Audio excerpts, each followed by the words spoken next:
Et avec nous ce soir, Claire Lemaître, journaliste chez Boursier.com. Bonsoir. Bonsoir Loïc. Et c'est encore l'optimisme qui a dominé ce soir à Wall Street. Oui, le goût du risque fait son retour. Les investisseurs semblent avoir digéré la perspective d'une probable hausse des taux directeurs de la Fed, peut-être dès juin. L'indice Dow Jones gagne encore 0,82% ce soir à 17 852 points. Et le Nasdaq, qui regroupe les valeurs technologiques, plus 0,70% à 4 895 points. La remontée des cours pétroliers a soutenu les indices avec un baril WTI qui se rapproche des $50. Comme hier, les bancaires ont été recherchés avec un bond de 2,5% pour Goldman Sachs et de 1,6% pour JP Morgan. Toujours du vert pour les technologiques, IBM, Cisco ou Microsoft qui va supprimer jusqu'à 1850 postes après de lourdes pertes pour son pôle smartphone. Le titre gagne 1,1%. Hewlett Packard Entreprise grimpe de 7%. Le groupe a annoncé la scission de ses services technologiques qui seront fusionnés avec Computer Sciences, un autre acteur phare du secteur.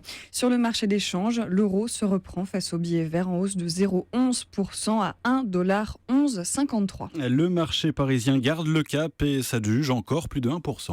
Plus 1,13% à 4 482 points pour le CAC 40 qui poursuit donc sa remontée après un bond de 2,5% hier.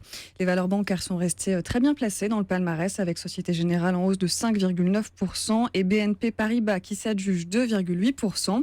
Vallourec a profité de son entrée dans la liste des valeurs françaises préférées de Kepler-Chevreux, plus 6,4% ce soir pour le titre. Nexans monte de 1,8% porté par le relèvement de l'objectif de cours de HSBC.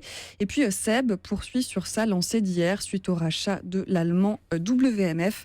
Le titre gagne 2,7%. Et on passe aux valeurs en baisse avec Nexity. Nexity qui cède 1,3%. Le groupe est entré en négociation exclusive avec les actionnaires de Primo Sud. C'est un promoteur résidentiel centré notamment sur Marseille dont il envisage de prendre 65%. Et puis EuropaCorp chute de plus de 5%. La société de production créée par Luc Besson s'attend à une perte sur son exercice 2015-2016 après une chute de 35% de son chiffre d'affaires annuel. Encore une nette progression pour les bourses européennes ce soir. Londres gagne 0,7% et Francfort plus 1,5%. Madrid bondit de 2,3%, Milan plus 1,7%, Zurich plus 0,5%, Amsterdam plus 1,3% et puis Bruxelles plus 1,4%. Merci Claire Lemaître, journaliste chez Boursier.com.